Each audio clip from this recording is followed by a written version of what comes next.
Gros menu pour vous aujourd'hui au SOS Podcast, mais tout d'abord, Yohan, comment tu vas?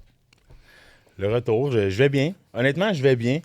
J'ai le moral, là, je veux dire. Ouais. Je m'étais fait 1001 scénarios, comme j'imagine tout bon combattant se fait des scénarios avant un gros match. Puis ça faisait pas partie des scénarios. Ah non, je te dirais 0-0-0. T'avais confiance que ta jambe allait tenir le coup. C'est une jambe Ouais. que tu t'es fait opérer. Là, Puis en fait, je pense que tu sais, ce que les gens savent pas, en fait, parce que moi, j'ai décortiqué beaucoup le combat par la suite. J'ai essayé de comprendre ce qui s'était passé. Puis en début de combat, Patty m'a envoyé un kick.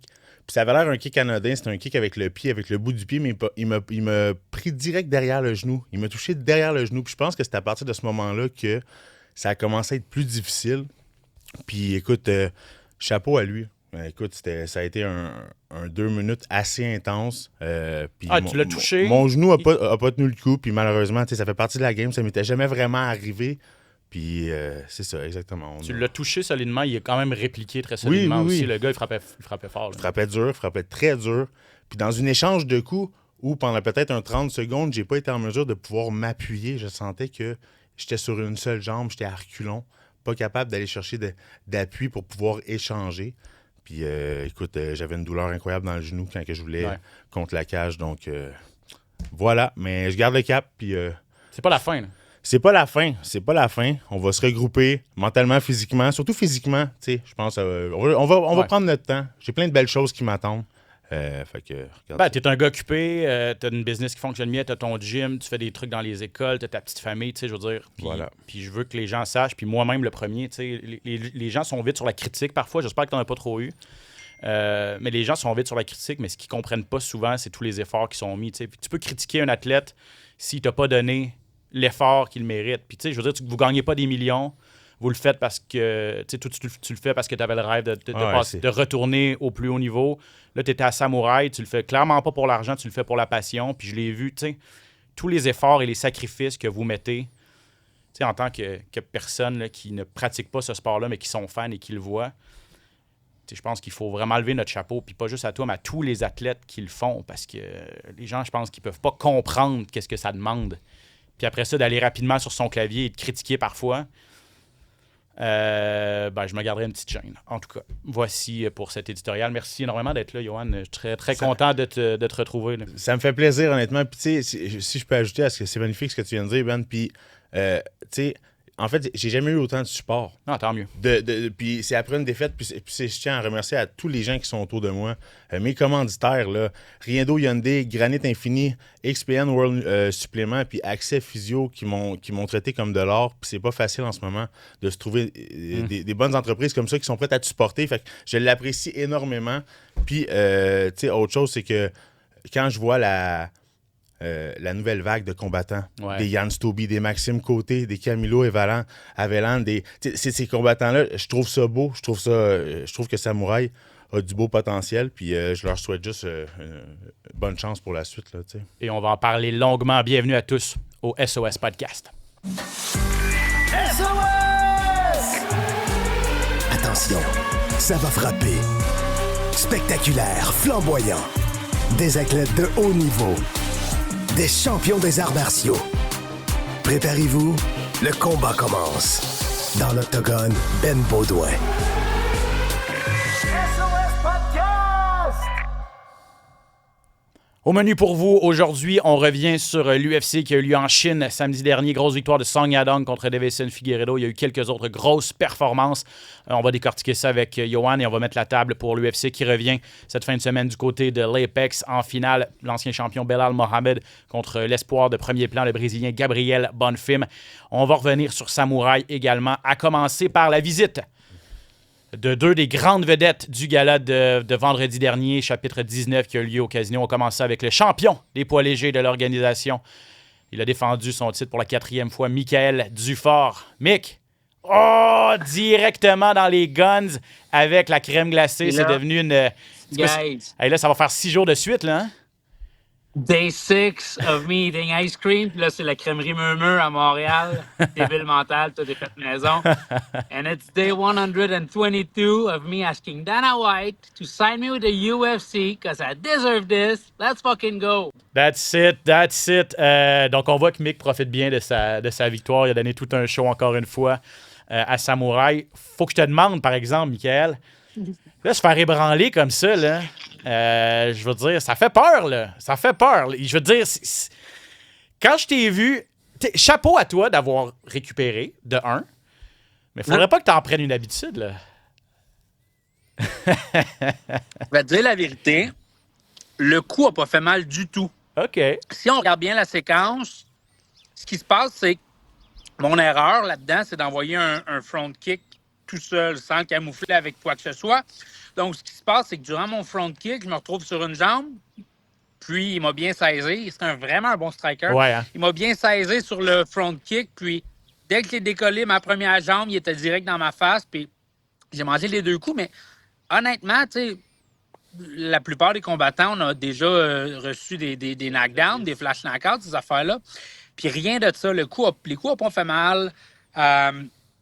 Puis au final, merci à son bon timing parce que c'est ce qui a vraiment débuté la fin de son combat à lui. C'est ce qui m'a donné mon takedown. Puis c'est ce qui a fait qu'au final, j'ai fini ça dans ce round-là exactement. Oui, mais on le voit, là, nous, on a les images ici en studio, on est chanceux. Là. Mais c'est vrai qu'on voit que tu reviens rapidement. Moi, c'est ça que je remarque. C'est que oui, tu as mangé un coup qui t'a fait plier les jambes, mais le jab direct a touché, le crochet a pas vraiment partiellement touché, mais rendu au sol rapidement, là, on a vu que tu as pris action, tu es revenu. Là, donc, c'est ça. Clairement, tu n'as pas manqué ta chance de. Ça m'a fait penser à GSP contre Carlos Condit quand il a mangé le coup de pied. Clairement, ça l'a ébranlé. Silence radio. Là, tu nous dis que tu étais moins ébranlé que Georges à l'époque, mais comme les instincts embarquent tellement. Ouais. Puis parle-moi-en, mais comment les instincts embarquent pour dire, OK, comment je peux survivre puis revirer ça à mon avantage? Là? Ben encore là, je suis un naturel au sol. Si tu me fais commencer un combat au sol, Ouais. je vais gagner la majorité des combats, assez vite même. Donc, tu sais, au moment que ça s'est passé, je pense que ce que je me suis dit dans ma tête, c'est bon, le combat est au sol. J'ai pas scoré le takedown que je voulais, mais on est au sol, on est dans mon monde, puis c'est le temps de le noyer.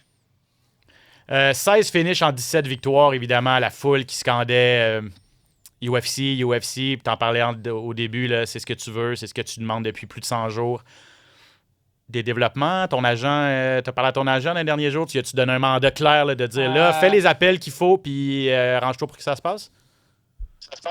Oui, exactement. L'agent, il est sur le cas à Sean Shelby parce qu'on sait que, en fait, la plupart du monde savent que Sean Shelby, c'est pas mal celui qui fait les match-ups. Là. Dana White, il est de moins en moins, je pense, là-dedans. Là. Si Dana White dit quoi, l'UFC écoute, mais Sean Shelby est principalement celui qui signe les gars de ma division.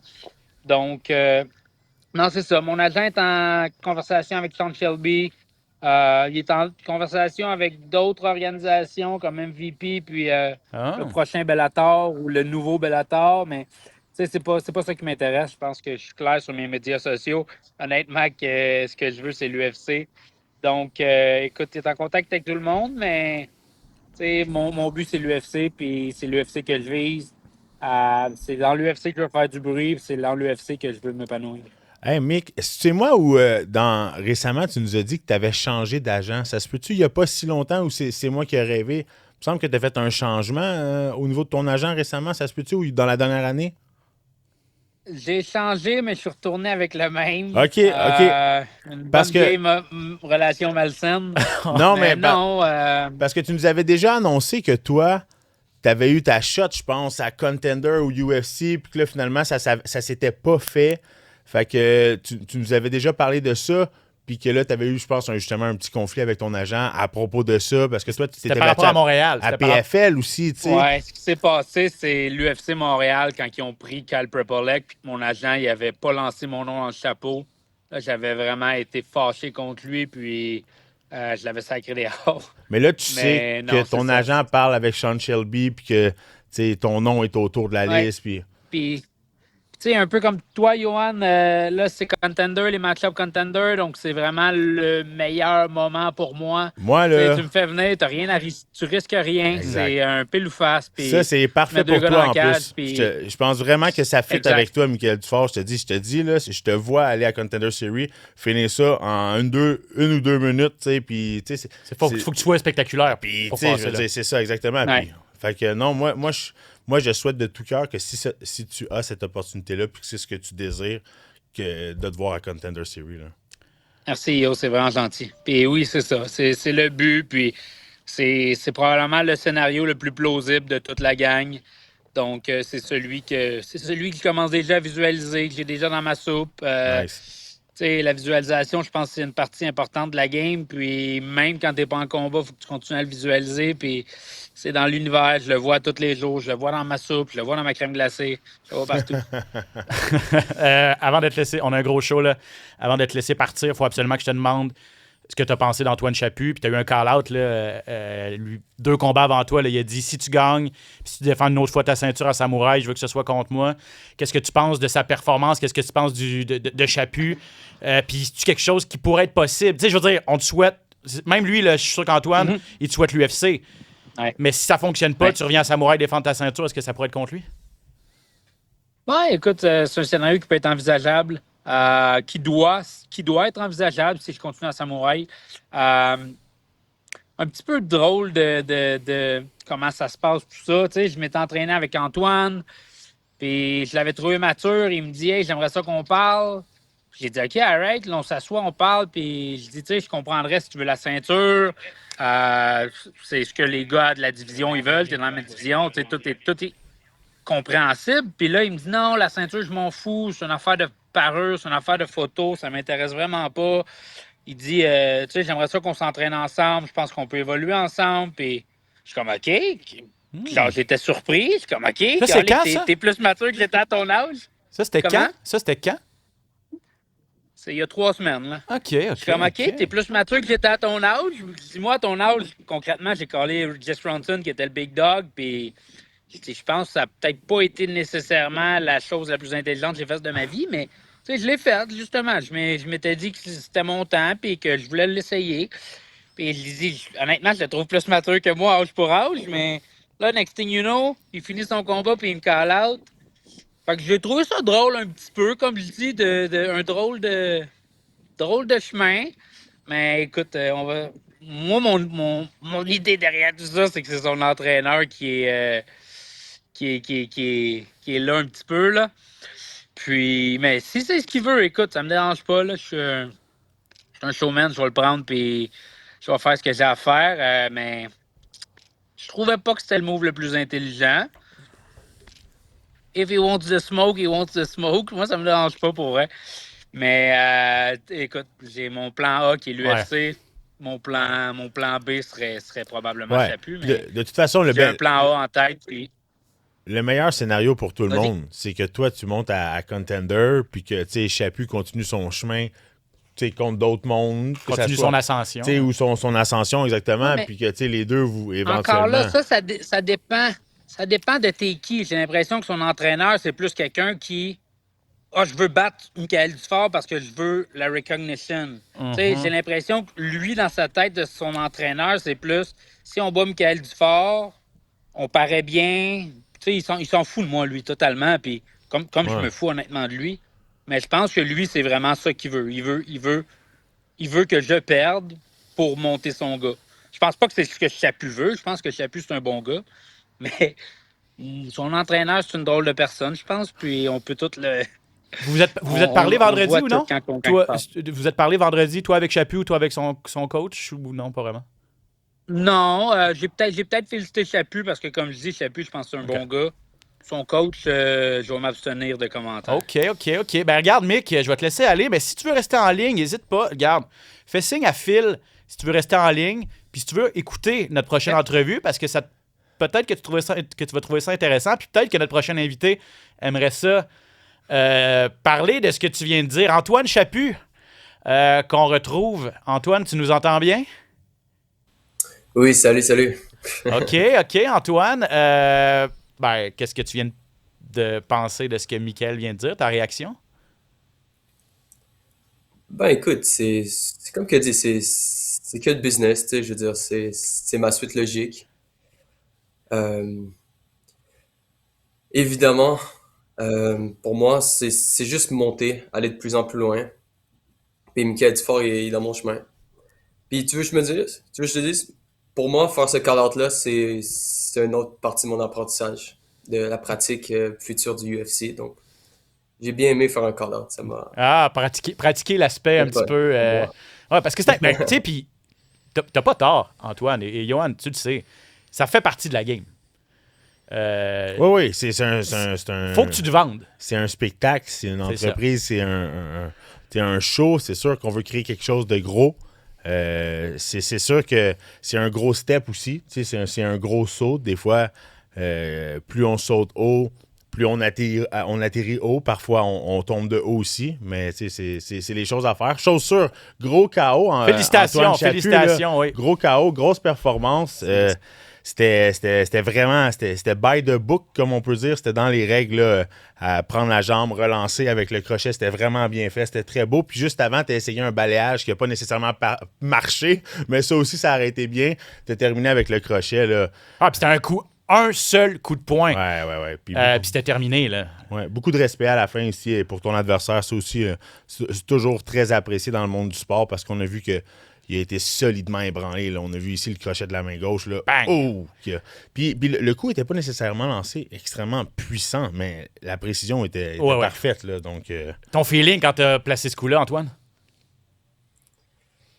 Ça va trop vite. Je m'en rappelais même pas du KO, tu comprends? Comme, il a fallu que je revoie je revoie la vidéo pour le voir. Mais je me rappelle d'être sur lui et d'avoir lancé un coup additionnel. Puis je suis comme, ah, ok, ouais, c'est assez. Ouais, ben puis je veux dire, l'arbitre a fait ce qu'il pouvait, là. Je pense que c'est M. Louf, Yannick Louf, qui je veux dire, il est arrivé le plus vite qu'il pouvait. Mais effectivement, c'était pas nécessaire, mais vous êtes entraîné pour...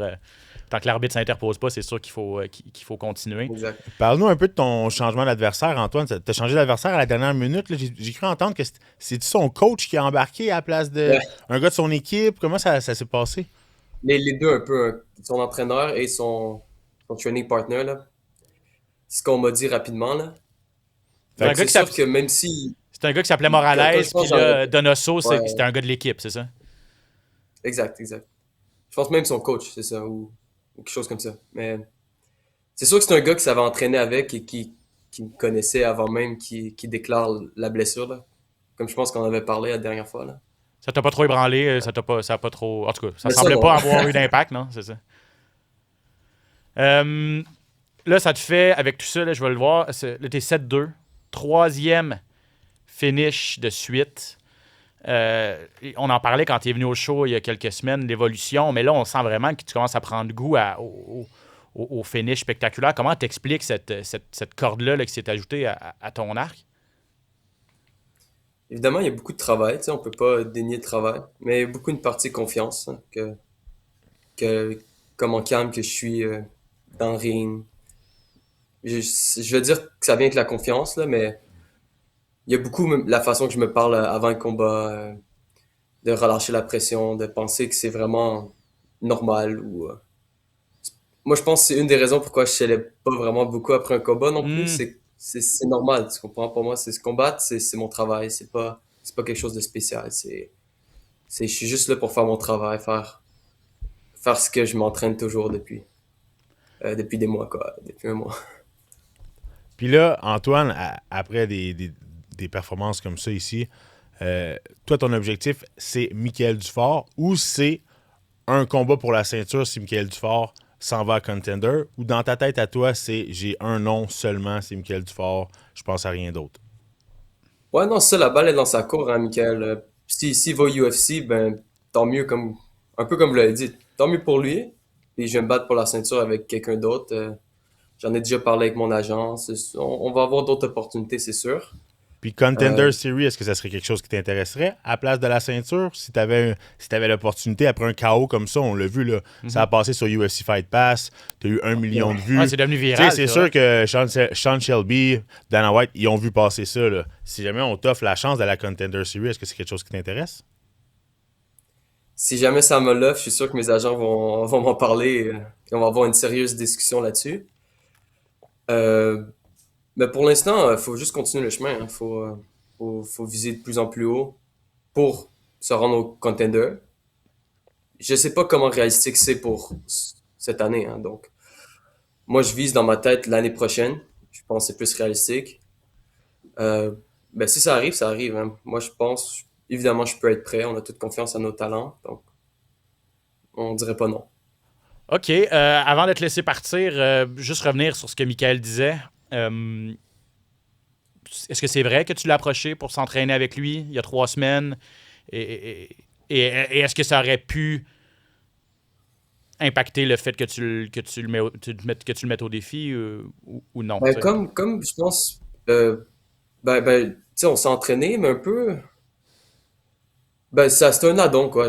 On s'y attendait pas. Puis, je veux dire, je ne pouvais pas reculer devant un challenge qui est Michael Dufort. Donc, on s'entraîne ensemble. On a eu un bon entraînement. OK. Puis, comme je suis avec lui, j'ai rien contre lui personnellement, moi. Je suis juste un combattant, il est un combattant. On a les deux sur le même chemin, c'est tout. Et c'est vrai, après l'entraînement, j'ai été lui parler parce que pour moi, c'était important que je lui parle. Je voulais pas que. Je sais pas pourquoi, parce que je veux dire, on s'est entraîné aux mêmes places, peut-être qu'on va continuer à s'entraîner aux mêmes places. Je voulais pas qu'il y ait nécessairement de conflit d'intérêts. Évidemment, il y en a un, Ouais. mais c'est ça. Puis, je veux dire, on s'est parlé, puis j'ai dit ce que j'ai dit, puis bien sûr que moi, j'ai envie de m'entraîner avec tout le monde. J'ai envie de m'entraîner avec lui, si je pouvais. Puis peut-être que je vais pouvoir s'il va dans l'UFC, s'il va au Dana White, puis tout ça. Donc ça c'est toujours dans mes cordes. Mais on s'est aussi dit que si jamais les chemins nous racontent, il va pas refuser, puis que je vais pas refuser, tu comprends? Donc, à la fin, à the end of the day, on s'est dit qu'on aimerait ça s'entraîner ensemble, mais on a aussi dit qu'on se refuserait pas si on avait le même chemin. Donc je pense pas que j'ai trop retourné ma parole là-dessus. Ben non, effectivement. Puis Mick le dit aussi, là, je veux dire, il t'a trouvé mature, effectivement, là, d'avoir eu cette discussion-là. Puis c'est la beauté et le défaut des arts martiaux mixtes au Québec. C'est un petit monde. Tout le monde s'entraîne un peu avec tout le monde se connaît, tout le monde se croise, tout le monde a quand même beaucoup de respect. Les gyms, même si vous n'êtes pas dans le même gym, ils savent qu'au Tristar, ils mettent énormément d'efforts pour développer leurs combattants, même chose que chez Team 360, même chose qu'au H2O. Je veux dire, il n'y a pas de rivalité nécessairement entre les gyms, mais ça fait que des fois, et les amateurs aiment ça, voir 2 combattants québécois s'affronter, puis 2 des meilleurs. Donc... Oui, puis c'est sûr, puis ça fait longtemps qu'on n'en a pas eu nécessairement avec Samouraï MMA. Ça remonte, depuis Ramsey Mallette. Ouais, même fois, j'aurais remonté à Jourdain et Morgan à l'époque de TKO. Oui, exact, les grosses rivalités. Mais c'est vrai, on en a créé une rapidement avec Mallette puis Ramsey, mais depuis ça, c'est vrai qu'il n'y a pas grand-chose, là. Mais chose sûre, Antoine, tu fais bien ton chemin. Continue, tu fais bien ton chemin, puis tu as fait face à l'adversité. Moi, je vais pas arrêter de te le dire. Dans tes débuts, tu as perdu ton premier combat. Super controversé. Selon moi, tu méritais ce combat-là. Tu es allé à l'étranger, tu es revenu. Tu as eu des combats difficiles contre Kevin Popowich de l'Ontario, du Niagara Top Team. Puis, là, tu es sur une belle lancée. Tu as fait face à l'adversité. Selon moi, ton chemin est vraiment bien tracé. 24 ans seulement, tu es encore tout jeune. J'imagine que là, tu t'investis à temps plein. Il n'y a que l'entraînement qui est en avant de toi, puis il n'y a rien d'autre, là. Ouais, exactement. Je suis dans le fond, je m'entraîne à temps plein et j'enseigne, je donne des cours privés. C'est les arts martiaux à 100% pour moi. Antoine Chaput, ton KO a été viral. KO contre Fernando Donoso à Samouraï MMA 19. Merci d'être revenu au SOS Podcast. Et hâte de voir la suite pour toi, mon chum. Merci. Salut, Antoine. Salut. Merci à Mick également. Et c'est ça. Je pense que Daniel Lafont adorerait un combat pour la ceinture entre Chaput et Dufort. Il l'avait déjà dit il y a quelques années. Il trouvait ça déplorable et dommage, en fait. C'était difficile pour lui d'organiser des fights, d'organiser des combats parce que c'était systématique ou presque. Les Québécois refusaient d'affronter d'autres Québécois. Puis il trouvait ça plate parce qu'il s'est vendeur. Puis je veux dire, c'était difficile. C'est plus cher pour lui de faire venir des gars de l'étranger et tout ça. Donc là, t'as peut-être 2 gars qui pourraient s'affronter. Évidemment, tu sais, Mick, il est trop fort. Il est trop fort. Pour Antoine, je sais pas, mais on le voit, il est trop fort pour Samouraï présentement. Ouais. On fait venir un Jeremy Henry qui est un gars super talentueux. Puis il finit en 3 rounds, un autre finish. Je veux dire, à un moment donné, il n'est plus au niveau régional, il est rendu au niveau des ligues majeures, que ce soit PFL ou Bellator, mais il veut l'UFC. Complètement. Puis honnêtement, du côté d'Antoine Chaput, là, Antoine Chaput est très talentueux. Ça fait longtemps que je me suis pas entraîné avec lui. Je me suis entraîné énormément avec Michael Dufort aussi. C'est quand même un beau saut pour Antoine Chaput. C'est vraiment un beau saut, mais je dis pas que c'est pas un saut qui n'est pas faisable. Je dis juste que s'il fait ce combat-là puis qu'il gagne ce combat-là, clairement, il assure une chance vraiment solide de faire le saut dans les grandes lignes prochainement. Là, donc, dans les deux cas, c'est un combat qui peut être intéressant parce que du côté de Michael Dufort aussi, un autre finish pourrait vraiment faire comme, écoute, regarde, il n'y a plus rien pour moi ici. Là, je pense qu'il a déjà prouvé qu'il n'y a plus rien. Oui, complètement, mais tu sais, un autre victoire encore. Oui, exactement. Donc, on va surveiller ce qui va se passer. On vous tient au courant, c'est sûr. Chose certaine, une saine rivalité quand même. Là. Oui, une saine rivalité, puis beaucoup de respect quand même entre les deux. Oui, exact. C'est très agréable à voir. Là. Puis avec les coachs, je ne sais pas ce qui s'est passé entre M. Beauchamp et Mick Dufort, mais bref, on n'ira pas là. Et chapeau aux deux pour leur grosse performance à Samouraï MMA 19. Rapidement, Song Yadong a gagné en fin de semaine contre Deiveson Figueiredo. C'était samedi matin du côté de la Chine. Qu'est-ce que tu as pensé de la performance du Chinois? Une domination. Ça allait trop vite. Ça allait vite. Ouais, ça allait trop vite. À partir du deuxième round, ça allait vite pour Figui. C'est ça. C'est que le bon vieux Figui a fait ses belles années, a été un grand champion. Par contre, là, c'est là que tu vois la différence entre Yadong, qui, lui, est vraiment comme encore un prospect. Qui a encore sa chance, selon moi, au titre. Figueiredo est sur la pente plus descendante. Donc, ça allait trop vite. Même la force, on le voit, là, il y a vraiment avantage au niveau de la lutte puis du jiu-jitsu. La guillotine au deuxième round, la guillotine typique de Team Alpha Male, l'équipe de Song Yadong. Donc, ça allait trop vite debout. En striking, Figueiredo était dépassé. Tente de l'amener au sol, tout de suite, ça fait prendre dans une guillotine. Puis, Figueiredo, il sait... c'est un bon rappler. Là. Oui, exactement, on a vu. Pour taper aussi rapidement sur une guillotine, il fallait qu'elle soit bien passée. Oui, ça a été vraiment difficile. Là, puis ça a été rapide, ça a été efficace en partant. Donc, je pense qu'il ne s'attendait pas à ça non plus. Parce que peut-être aussi. C'est la première soumission de Song à l'UFC. Ah, ben voilà. Là, la suite, on se demande. Moi, je me questionne. Je regarde Song Yadong, il est classé 5e, il n'a pas bougé. On dirait qu'il est pris là. En tout cas, à moins qu'il y ait des rematchs, mais il a perdu. Il y a quelques défaites à l'UFC, notamment ses 3 dernières défaites, c'est contre Peter Yan, le champion, Sean O'Malley, ancien champion, et Corey Sandhagen, qui fait partie de l'élite. Il n'a jamais affronté Merab, il n'a jamais affronté Oumar. Je ne sais pas si contre des lutteurs comme ça, il pourrait tirer son épingle du jeu. Est-ce que Heyman, après son combat contre O'Malley, s'il perd, ça pourrait être une option pour Song Yadong, peut-être? Ouais, sinon, tu leur donnes un Sandhagen une deuxième fois. Song Yadong est un cauchemar là, pour la division, honnêtement, parce que dans tous ses combats, ça a été des combats extrêmement serrés. Là. Il a perdu contre Peter Yan, mais c'était un combat super relevé. Contre O'Malley, c'était extrêmement relevé aussi. Je me souviens très bien de ces combats-là. C'est un combattant qui est tellement rapide, c'est un combattant qui est dynamique, qui a une bonne lutte, un bon jiu-jitsu brésilien. On n'a pas eu la chance, c'est vrai, de le voir contre des gars qui utilisent beaucoup leur lutte, des grapplers, des homards, des Merab. Donc, j'ai hâte de voir. Ça va être quoi la suite pour lui. Chose sûre, ça va être intéressant. Je verrai un Merab. On l'a pas vu contre. Ça ferait longtemps qu'on n'aurait pas vu un Merab contre un jeune en pente montante comme ça, voir qu'est-ce qu'il pourrait donner. Parce qu'on sait que Merab, une de ses forces, c'est son énergie. Sa constance peut faire 5 rounds contre un gars contre Song Yadong qui lui aussi est très énergique, a l'air d'avoir beaucoup de gaz. Ça pourrait être intéressant. Effectivement. Alonzo Menifield en demi-finale qui a gâché le party de Zhang Mingyang, le poids mi-lourd chinois qui s'est fait passer un dur KO quand même au premier round. Mais c'est un classique de... Tu sais, t'étais pas là la semaine passée, là, mais je faisais un petit peu le CV des deux gars. Puis c'est deux gars qui cognent très dur, mais qui ont un menton un petit peu suspect pour la division des mi-lourds, dans le sens où pas mal tous les gars cognent dur. Puis les gars avec la plupart de leurs défaites, c'était par KO. Donc, c'est pas compliqué.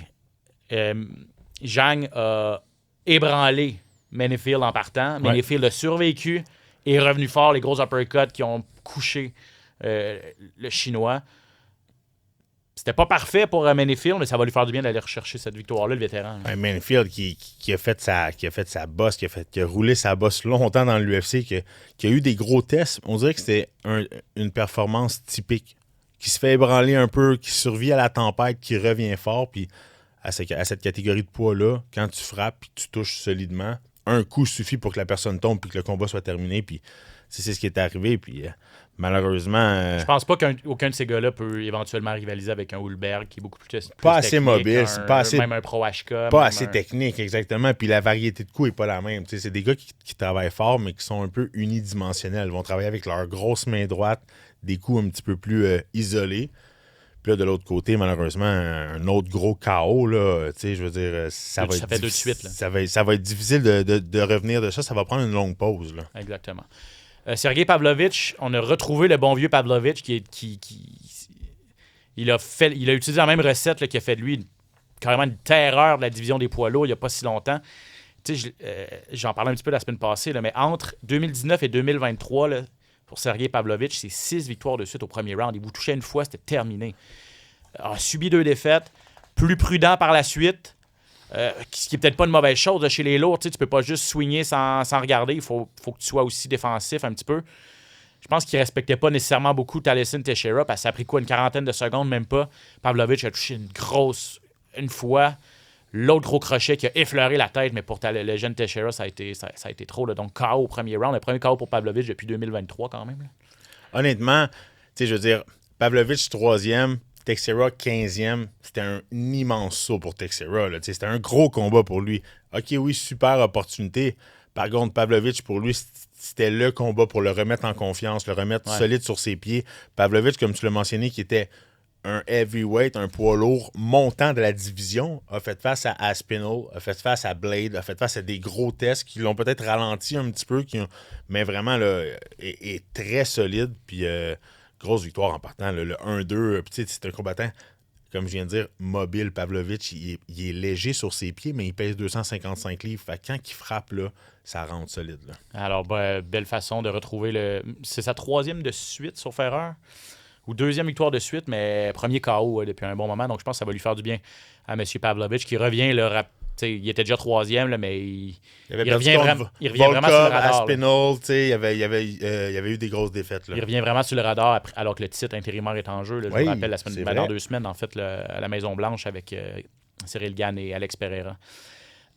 Et finalement, dernier combat qui a retenu l'attention, Kai Asakura contre Cameron Smotherman. Asakura, là, rappelez-vous, c'est le Japonais. Ancien champion de Ryzen chez les 135 livres, on l'avait amené à l'UFC et tout de suite, on lui avait donné un combat de championnat du monde contre Alessandro Pantoja à 125 livres. Oui. Et il n'avait pas été de calibre, s'était fait battre assez sèchement. Même après ça, il y a eu un autre combat à 125 livres. J'oublie contre qui, mais une autre défaite. Je me demande si c'est pas Steve Erceg. Je vais aller voir. Contre Tim Elliott, voilà. Il avait perdu au 2e round par soumission contre Pantoja en combat de championnat du monde décembre 2024. Il était revenu au mois d'août 2025 contre Tim Elliott. Avait perdu encore une fois par soumission au 2e round. Donc là, on se disait, aïe aïe, on amène un ancien champion de notre organisation, puis il se fait carrément humilier là, à l'UFC. Mais là, après une longue pause, revient à 135 livres. Et là, je vérifiais, c'est vraiment la division dans laquelle il a connu ses succès à Ryzen. Et là, revient avec une immense victoire contre Cameron Smotherman. Pas la plus grosse opposition, mais quand même, ça allait vite. Il était rapide, il était puissant. Beaucoup de précision. Beaucoup de précision également. En moins de 2 minutes, il se débarrasse de Smotherman. Je pense qu'on peut dire sans se tromper que ce gars-là n'a pas d'affaire à 125 livres, il faut qu'il reste à 135. Clairement, il nous a montré à 135 livres que c'était sa catégorie dans laquelle il était confortable et dominant. Là, il se mérite un beau boni, puis c'était une victoire vraiment spectaculaire.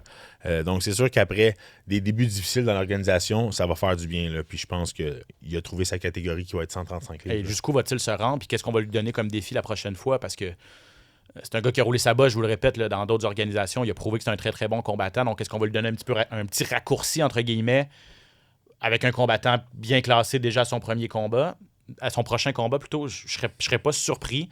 Puis là, ça ferait un autre joueur à surveiller à 135 livres, puis il y en a tellement. Là, ça va faire du bien à la division des 135 livres. Là. Ben, je veux dire, il y a tellement déjà tu sais, je veux dire, là, t'as Charles Jourdain qui cogne à la porte du... Ouais. 15, on espère 10 même à son prochain combat. Eman est encore là. Puis là, c'est tous les gars qu'on a nommés. Là. Énormément de profondeur chez les Pocock. Puis là, c'est un autre gars qui pourrait arriver. Là. Ça va devenir intéressant de voir ça va être quoi les oppositions qu'ils vont faire pour faire l'entrée au top 15. C'est ça. Parce qu'il commence à avoir beaucoup de monde qui cogne à la porte. Là. 100% donc à suivre. Mais ouais, effectivement, 100 000 pour lui. 100 000 pour Song Yadong. 100 000 pour Ming Yang et Menefield, même si ça a duré juste un round, 4 minutes. Les deux ont eu le combat de la soirée parce que je vous le disais, on s'est ébranlé de part et d'autre. Et Kaya Sakura qui va chercher un KO de la soirée également. Donc voilà pour cette UFC Macao. On revient sur les ondes de TVA Sport enfin cette fin de semaine pour un gala 18h30 sur TVA Sport 2 samedi en finale. Belal Mohamed, ancien champion des mi-moyens, classé 5e maintenant. Il va vouloir protéger sa position contre Gabriel Bonfim, le Brésilien qui est classé 11e. Il est sur 2 défaites de suite, Belal Mohamed, contre Jack Della Maddalena à Montréal. Il avait perdu le titre à ce moment-là. Et contre Ian Gary en novembre dernier. 2 décisions. T'as beau être un ancien champion. Il a 37 ans. Perdre 3 combats de suite dans une division aussi relevée que les 170 livres, ça pourrait vraiment être fatal. Là. Je ne peux pas dire qu'il perdrait dévastateur. Je peux pas dire qu'on le mettrait dehors, mais de dire que s'il perd, à mes yeux, si Belal perd ce combat-là, on ne le reverra plus jamais dans un combat éliminatoire pour le titre. Là. C'est que Belal Mohamed, ça n'a jamais été nécessairement le plus spectaculaire des gens en partant. Ça n'a peut-être pas été le favori de l'organisation de l'UFC non plus. Je pense qu'il y a une malédiction avec la ceinture des 170 livres depuis que Georges Saint-Pierre ne l'a plus. Chaque champion qui la perd 2-3 combats par la suite et sur un déclin. Ça va pas super bien. On tombe de haut. Là. On tombe de haut, exactement.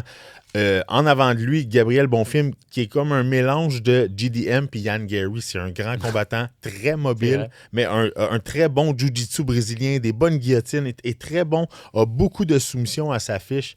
Donc, ça va être un combat intéressant. Belal Mohamed, qui est 37 ans, qui avance dans l'âge, ça fait longtemps qu'il est avec l'UFC.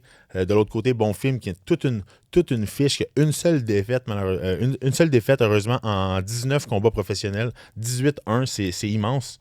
Donc, ça va être tout un combat. Là. J'ai parlé à Belal cette semaine, entrevue disponible sur tvasport.ca. Lui, il expliquait que... Bon, il sortait un petit peu de la cassette, honnêtement. Là, il disait chaque combat est mon plus important.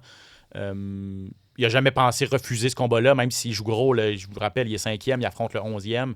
Il pourrait encore s'enliser s'il perdait ce combat-là, mais il dit, regardez, l'UFC appelle, je suis sur 2 défaites, j'ai pas vraiment le choix de refuser, de dire oui. Là. Il a raison. Il s'attend à ce que Bonfim soit très agressif en début de combat. Et là, ça dure 5 rounds, donc est-ce qu'il va être capable de laisser passer la tempête, Belal, et s'imposer peut-être avec sa lutte et son énergie dans les rounds 3, 4 et 5, d'après moi, ça pourrait faire partie du plan de match. Je pense qu'il doit retrouver ses...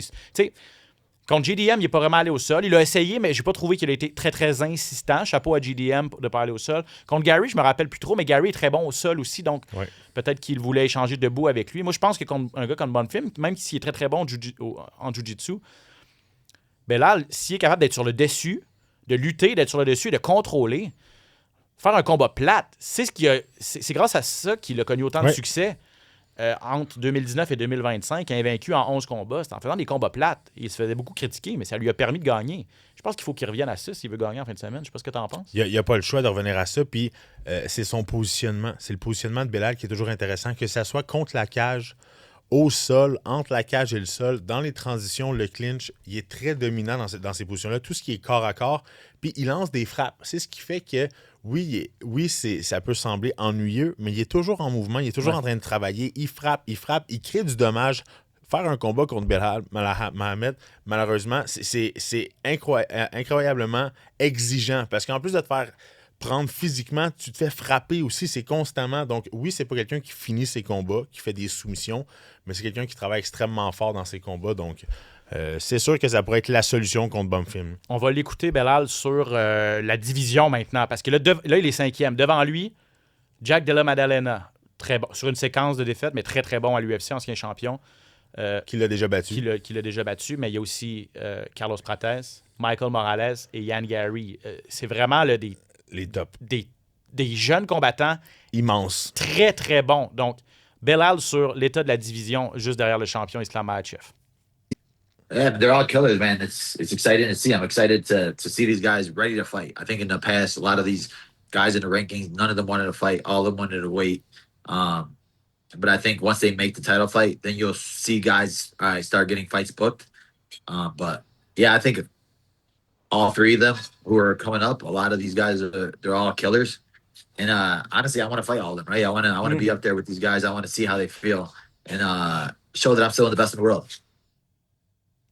Tu sais, il est conscient. S'il veut retourner en combat de championnat du monde un jour, avoir sa ceinture, de un, il faut battre bonne film en fin de semaine. Puis après ça, il n'y aura pas le choix de passer à travers un ou deux de ces gars-là. Ouais. Soit prendre des revanches contre Gary ou JDM ou affronter un Morales puis un Prates. Il ne faut pas oublier Rachmanov qui va revenir éventuellement. C'est une catégorie qui est extrêmement relevée. La pente est abrupte pour retourner au sommet. Tu sais, Yann Gary, qui est un combattant extrêmement mobile. Moi, j'ai extrêmement hâte de voir Makhachev contre Gary. Parce que, honnêtement, Gary est mobile, il est grand, il est fort, il est jeune, il est endurant. Il y a un IQ, un système, une intelligence d'un combattant qu'on a rarement vu.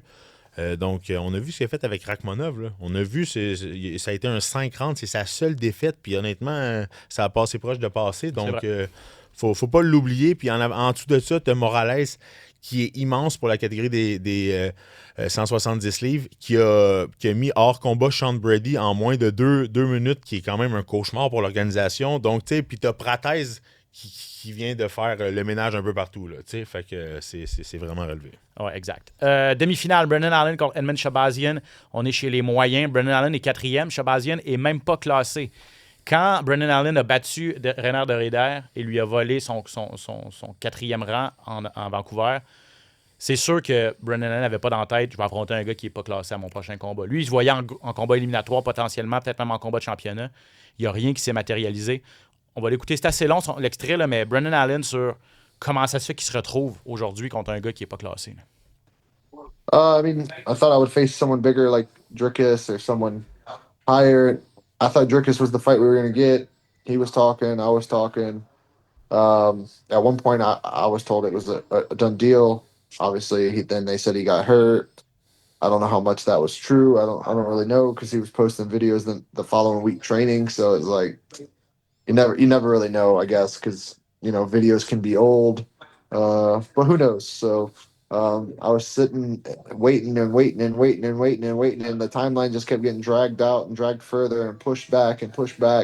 And when I don't fight, I don't make money. I need the money. So this is the first time I've ever sat out this long. I wasn't injured or anything like that, but I had to sit out. And no money coming in gets very stressful and puts a lot of strain on many things. So asked for many guys many times, and nothing came to fruition. So next guy in line who was on a win streak and didn't have a fight was Edmund. So Edmund is what it is. Right place, right time for him. And hey, it is what it is. Résumé, voulait Dricus Duplessis, l'ancien champion qui est classé 3e. Ça aurait été un très, très bon combat. Malheureusement, Dricus est encore sur la touche. S'est pas battu depuis sa défaite contre Chimaev l'été passé.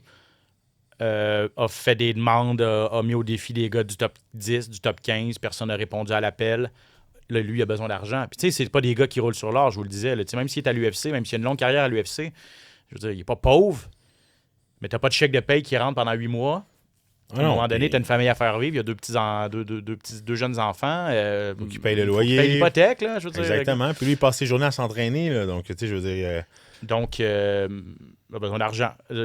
Shabazian, c'est lui qui a levé la main.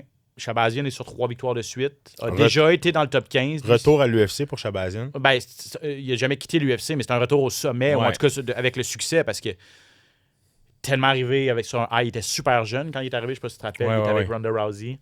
C'était même son... Il y a eu une longue pause. Ouais, parce que là, à un moment donné, il s'est mis à perdre. Il y a eu une longue pause. Il a perdu 5. Il est arrivé avec 4 victoires, 2 et 5 à ses 7 suivants. Puis là, finalement, il a changé de gym. 3 victoires. Donc, c'est un gars dangereux. Ouais. C'est un gars qui s'est beaucoup amélioré, qui a retrouvé la confiance. De très bonnes mains, très, très, très bon debout. C'est là que ça va être intéressant de voir. Brendan Allen, on le sait, est très bon, très complet, mais sa spécialité, c'est vraiment le jiu-jitsu, le corps à corps. Donc, ça va être intéressant de voir. Chose sûre, c'est un combat qui est super risqué pour Brendan Allen, honnêtement, parce que... Puis on sentait, j'ai l'impression qu'on sentait de la frustration un petit peu, parce que, tu sais, ça peut se ressentir. Là, lui, il est classé 4e, donne la chance à un gars qui est même pas classé de se faire rentrer dans le top 15, parce que souvent... Dans le top 5? Dans le top 5 même, exactement. Donc, chance en or pour Shabazian. Ouais, donc tu t'attends un duel. Allen doit gagner. Pour gagner, Allen doit amener ça au sol puis amener ça dans son monde. Selon moi, oui, parce que Shabazian, honnêtement, une boxe très précise et très bon debout. Donc, je pense que va vouloir solidifier son nom. Beaucoup d'expérience. Puis les dernières fois que je l'ai vu, je l'ai trouvé extrêmement en contrôle, extrêmement bon. Là. En tout cas, c'est tout un step. Parce que oui, il retrouve le chemin de la victoire. Là. Shabazian, mais je vais aller voir, 3 victoires de suite, mais je vais aller voir c'est contre qui. Là. On n'est pas dans la trempe de... Non, c'est sûr qu'on n'est pas dans le top 15 du tout. Par contre... Dylan Bodka, André Petrovski et André Muniz. Là-dedans, il y a 2 KO au premier round et une décision. C'est une grosse bouchée en fin de semaine, mais je veux dire, il est encore jeune, 28 ans. Il s'entraîne avec Sean Strickland. Oui.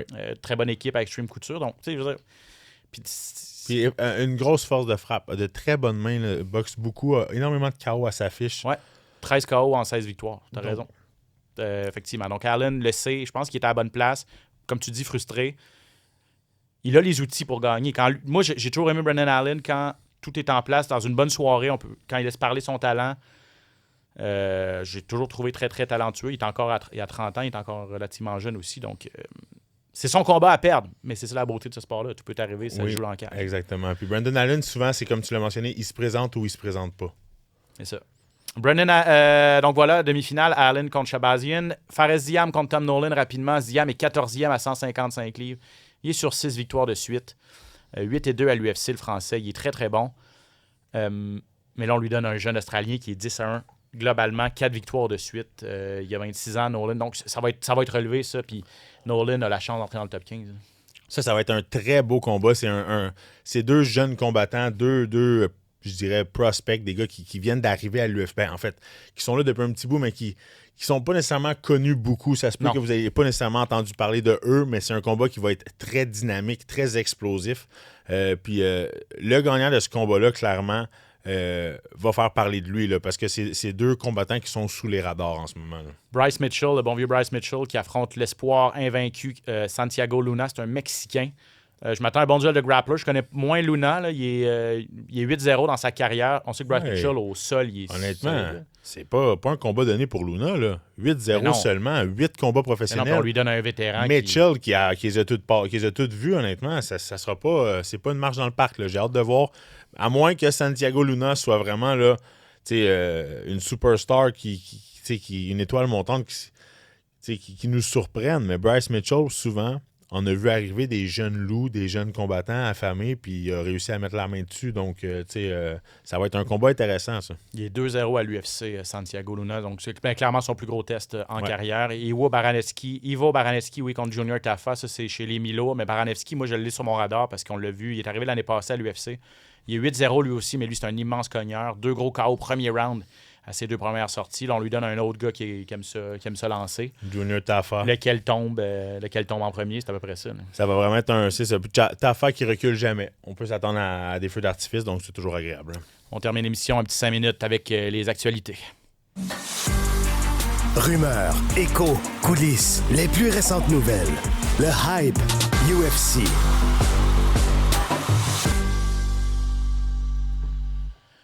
Alors oui, rapidement, dans l'actualité, bien sûr, grosse nouvelle pour les amateurs du Canada. C'est sorti ce matin, communiqué de presse qui a été envoyé. Vous savez, depuis l'an dernier, aux États-Unis et dans d'autres territoires, notamment en Amérique du Sud, en Australie aussi, il n'y a plus de pay-per-view à l'UFC. Les galas numérotés sont présentés sur Paramount+.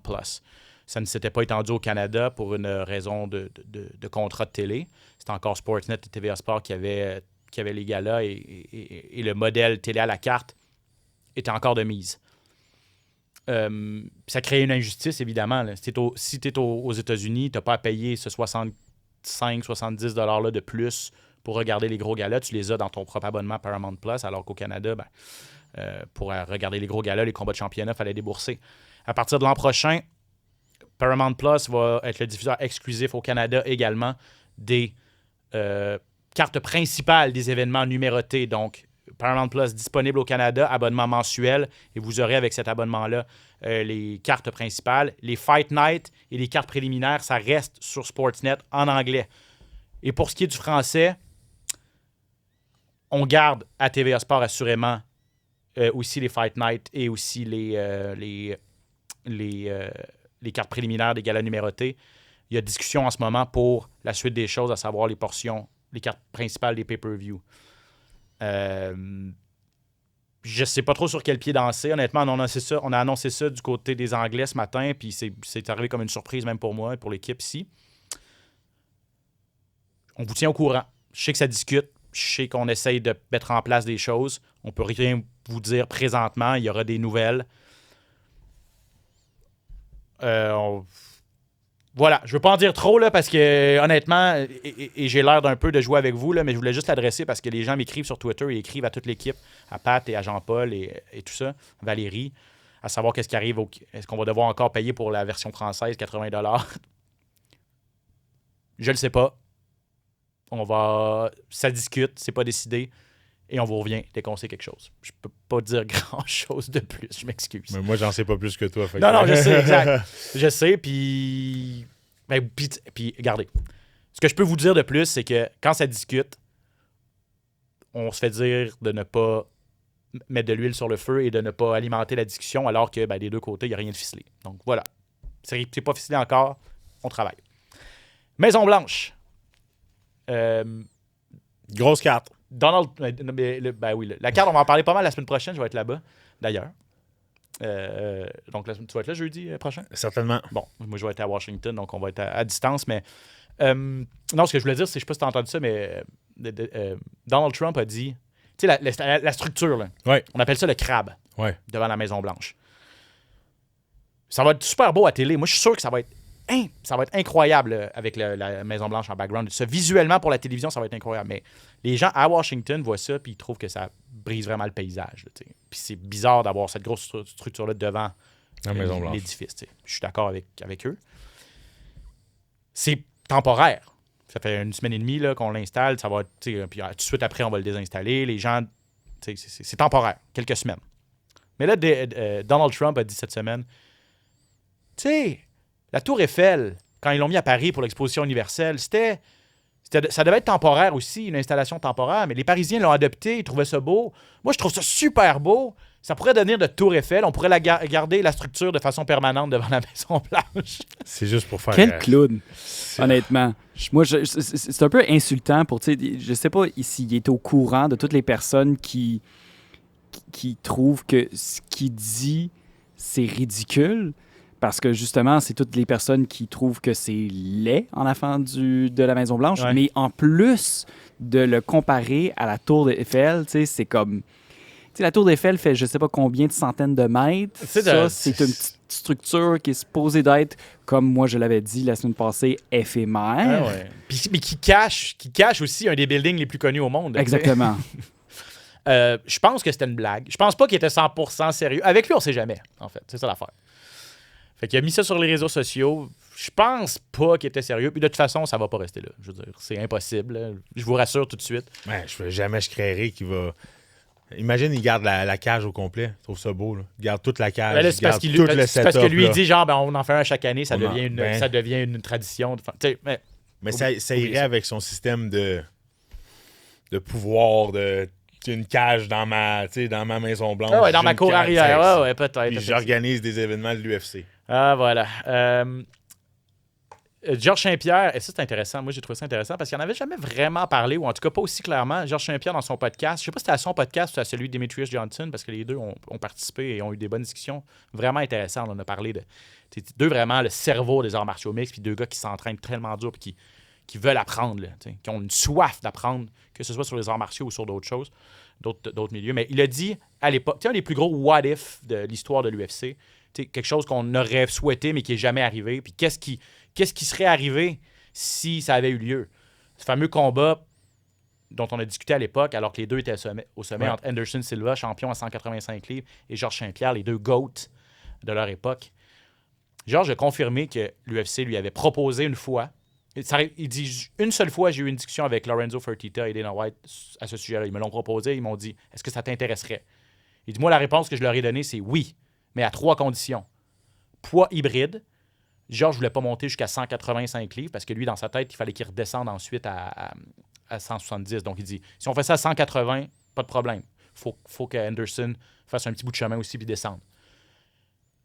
Une plus grosse bourse. Il dit, moi, je me mets en danger contre un des plus grands. Ça va être un immense combat. Je vais être compensé de façon adéquate. Et test antidopage. Et il dit, j'ai donné mes 3 conditions et j'ai plus de nouvelles après ça. Donc, qu'est-ce qu'il a fait à choper? Est-ce qu'on a parlé aussi à Anderson Silva, qui lui avait plus de conditions? Il dit, j'ai pas la réponse pourquoi ça s'est pas passé. Est-ce que c'est mes conditions, ils n'ont pas voulu les respecter? Anderson Silva doit être très gros pour 180 livres en ce moment. Là. En ce moment, oui, mais ramène-toi, on parle autour de 2011 peut-être, 2011, 2010, 2011, 2012, dans ces années-là. Alors que les deux étaient, au sommet. Il y a eu l'offre. Il y a eu discussion. Ah, wow, OK. Wow, OK. Écoute, c'est vraiment intéressant. C'est sûr que... Je sais pas qu'est-ce qu'il a fait à choper. Mais tu sais, Georges était très dominant debout. Mais en lutte, Silva avait pas le... Tu sais, je veux dire, Silva était dominant debout, là. C'était un des plus grands, là. Mais... Est-ce que Georges aurait pu l'amener au sol? Oui, dans ses meilleures années, Georges, il n'y avait personne qui n'amenait pas au sol, là. Qui aurait gagné ce combat-là? Imagine, à 185 livres, à l'époque où les Silva deux étaient au était sommet. tellement spectaculaire avec ses coups de genoux, ses coups de coude à la volée. Mais Georges Saint-Pierre était tellement complet.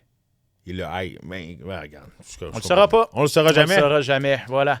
Ben Askren revient à la compétition à RAF. Ça, c'est incroyable. Chapeau à Ben Askren. Ben, bravo. Un an et plus. Bravo. Un an, un petit peu plus là, après. Double transplantation des poumons. Qui aurait cru, honnêtement? On a vu des photos, des vidéos de Ben Askren. On n'aurait jamais pensé qu'il se serait remis sur pied comme ça, là. C'est vraiment inspirant. C'est vraiment beau à voir. Et Scott Coker, ancien grand dirigeant, fondateur et dirigeant de Strikeforce, il a aussi dirigé Bellator, revient dans le monde des arts martiaux mixtes, veut lancer une nouvelle organisation début de l'année prochaine. Ramener Bellator, peut-être? Hâte de voir. Ben, le Bellator a été vendu, ça appartient à PFL. Donc, non, c'est une nouvelle entité, là, carrément.